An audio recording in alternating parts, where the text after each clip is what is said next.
नमस्ते साथियों, मैं अधिवक्ता विनोद कुमार सिंह, न्याय मित्र। आज हम ऐसे ज्वलंत मसले पर बात करेंगे जो कि लाखों लोगों की समस्या है। आए दिन आप देखते हैं, सुनते हैं कि थाना पुलिस किसी को भी बेवजह बुला लेती है या किसी भी अपराध के लिए पूछताछ के लिए बुला लेती है। तो क्या पुलिस पर इस तरह से बुलाने के जो अधिकार हैं, क्या सी बुला सकती है या नहीं बुला सकती भी है, तो कितने घंटे तक थाने पर बैठाकर रख सकती है? ये समस्या हर आदमी की होती है। तो अगर आप हमारे चैनल पर पहली बार जुड़े हैं तो चैनल को सब्सक्राइब कर दें, वीडियो को शेयर कर दें, जो कि जल्दी से जल्दी लोगों तक ये हमारी जानकारी पहुंच सके। जैसा कि आज की वीडियो का विषय मैंने लिखा है कि पुलिस किसी व्यक्ति को थाने बुला सकती है। क्या ये उस पर अधिकार है कि किसी भी व्यक्ति को बुला लेगी? दूसरी बात कि कितने घंटे थाने पर बैठा सकती है? अगर थाने बुलाती भी है, किसी मसले से आप जुड़े हुए हैं, किसी अपराध से आप जुड़े हुए हैं, तो कितने घंटे तक पुलिस आपको थाने पर बैठा सकती है? ये दोनों बातों के लिए हमें BNSS उसको जानना पड़ेगा। कुछ भारतीय संविधान की जो अनुच्छेद हैं जिसमें हमें नियम बताए गए हैं और सुप्रीम कोर्ट के कुछ आदेश हैं, उनके बारे में मैं बताऊंगा। तो जल्दी से इस वीडियो को शेयर कर दें, ज़रूरतमंद लोगों तक ये समय से पहुंच जाए तो उन्हें कुछ ना कुछ फ़ायदा ज़रूर पहुंचेगा। तो पहले मैं आपको बता दूं कि भारत में कोई ऐसा कानून नहीं है जो थाना पुलिस को बेवजह किसी को भी बुलाने का अधिकार देता हो या परेशान करने का अधिकार देता हो।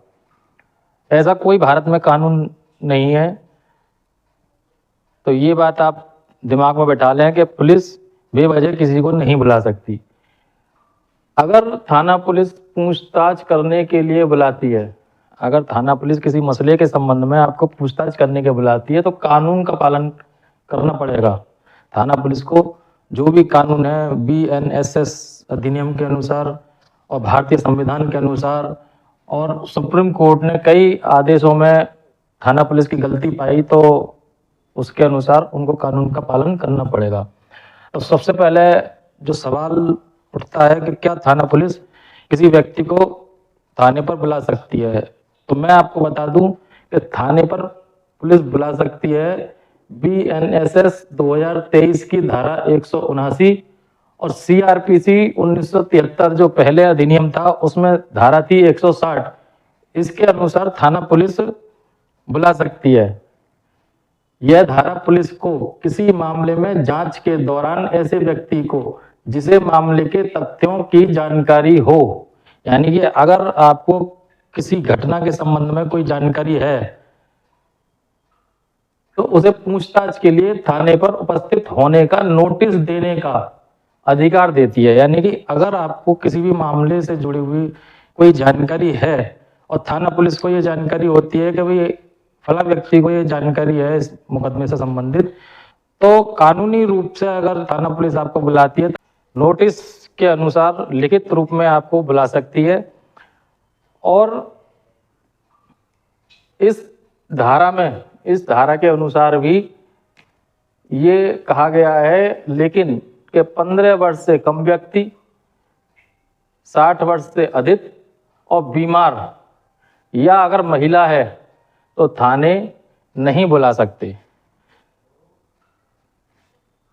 लेकिन ऐसा नहीं है कि थाना पुलिस इन लोगों को बिल्कुल नहीं बुलाएगी। अगर इनके खिलाफ कोई अपराध में संलिप्तता पाई जाती है तो थाना पुलिस इनको भी बुला सकती है। वो उस समय की बात है जब उनको गिरफ्तार करना हो। तो इस धारा के अनुसार थाना पुलिस पर अधिकार है बुलाने का, लेकिन नोटिस देकर बुलाएगी। ये आप विशेष ध्यान रखें कि अगर थाना पुलिस नोटिस देती है तो आप उसे मना नहीं कर सकते, आपको जाना पड़ेगा, उनको जो जानकारी चाहिए वो देनी पड़ेगी।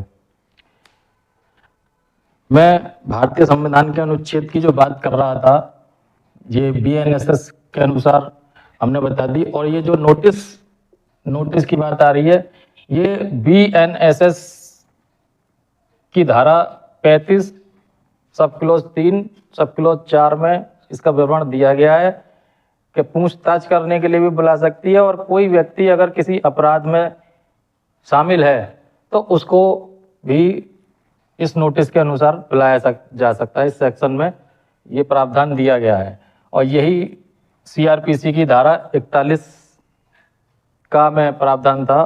तो उस समय पर इस धारा के अनुसार नोटिस दिया जाता था। ये नोटिस का सेक्शन है, इस धारा में ये आपको नोटिस दिया जाएगा तो आपको जाना ही पड़ेगा।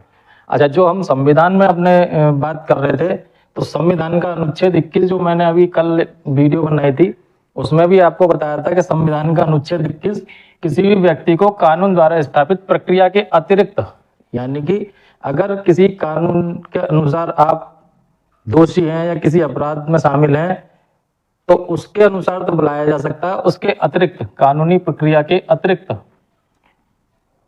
उस व्यक्ति की, यानी कि उसकी, यानी कि किसी भी व्यक्ति की स्वतंत्रता से वंचित नहीं किया जा सकता। यानी कि जो हम स्वतंत्र हैं, अब हम कहीं आ जा सकते हैं, कुछ भी कर सकते हैं। तो जैसे थाना पुलिस किसी भी व्यक्ति को पूछताछ के लिए बुलाती है, या कोई व्यक्ति अगर लगता है थाना पुलिस को कि ये किसी अपराध में शामिल है तो बुला लेती है। तो जब तक अगर सिद्ध नहीं हो जाता कि वो अपराध में शामिल है तो पूर्ण रूप से उसे थाने पर नहीं रोक सकती। तो ये अगर वो थाना पुलिस किसी व्यक्ति को बेवजह थाने पर बिठा कर रखती है तो थाना पुलिस के खिलाफ अनुच्छेद 21 का उल्लंघन करने का शिकायत की जा सकती है और उनके खिलाफ कार्रवाई की जा सकती है। इसी तरीके से अनुच्छेद 22 भी मैंने कल बताया था, कल की वीडियो का लिंक भी मैं डाल दूंगा, और इससे संबंधित पुलिस के खिलाफ अगर पुलिस ऐसा करती है तो उसके खिलाफ कैसे कार्रवाई करनी है उस पर भी मैं पहले वीडियो बना चुका हूँ, और उसका भी मैं इस वीडियो में लिंक डाल दूंगा। इसीलिए मैं बार बार कहता हूँ कि ज़्यादा से ज़्यादा लोगों को इस चैनल से जोड़ दीजिए, क्योंकि मैं जो जानकारी देता हूँ शायद आपको प्रॉपर नहीं मिल पाती।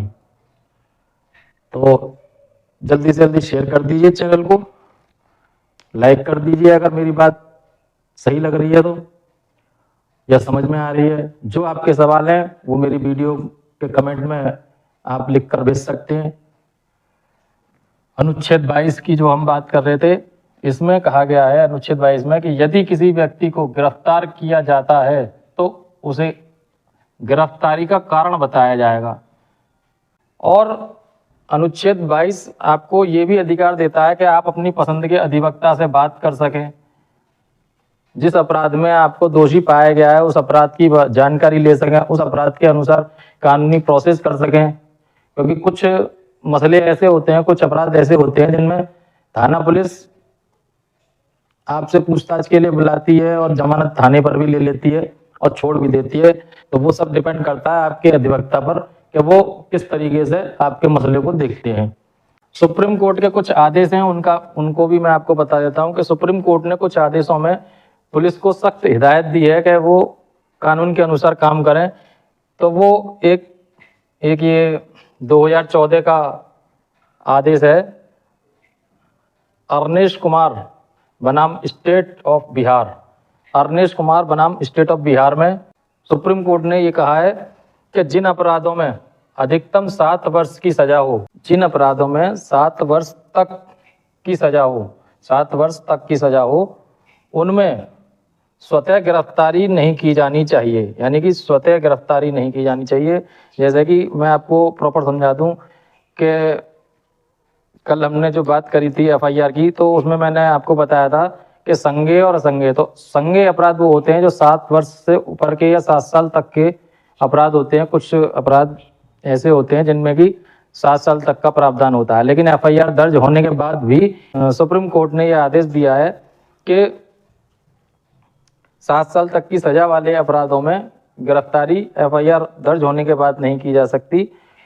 जब कोर्ट के द्वारा आदेश हो, आपको मैं प्रोसीडिंग बता दूं कि कोर्ट में जब कोई केस पहुंच जाता है, न्यायालय पहले मुलजिम को सम्मन भेजती है। सम्मन पर अगर कोई व्यक्ति जमानत नहीं कराता तो फिर बेलेबल वारंट होते हैं, और अगर बेलेबल वारंट पहुंचने के बाद भी अगर जमानत नहीं कराते तो गिरफ्तारी वारंट होते हैं। तो उसी बात को सुप्रीम कोर्ट ने यहाँ कहा है कि जिन मामलों में 7 वर्ष तक सजा का प्रावधान हो उनमें स्वतः गिरफ्तारी नहीं की जा सकती, और जब कोर्ट गिरफ्तारी वारंट भेजेगा, कोर्ट के आदेश पर उनको गिरफ्तार किया जा सकता है। ये इस आदेश में थाना पुलिस को इंस्ट्रक्शन दी गई है। इसी तरह से एक और केस है जोगिंदर कुमार बनाम स्टेट ऑफ यूपी, 1994 का काफी पुराना मामला है। इसमें थाना पुलिस को आदेश दिया गया था कि गिरफ्तारी केवल इसलिए नहीं की जा सकती कि पुलिस के पास शक्ति यानी कि अधिकार, कानूनी अधिकार है, इसलिए गिरफ्तारी नहीं की जा सकती। अगर गिरफ्तारी की जाती है, अगर गिरफ्तारी उचित कारण और आवश्यक,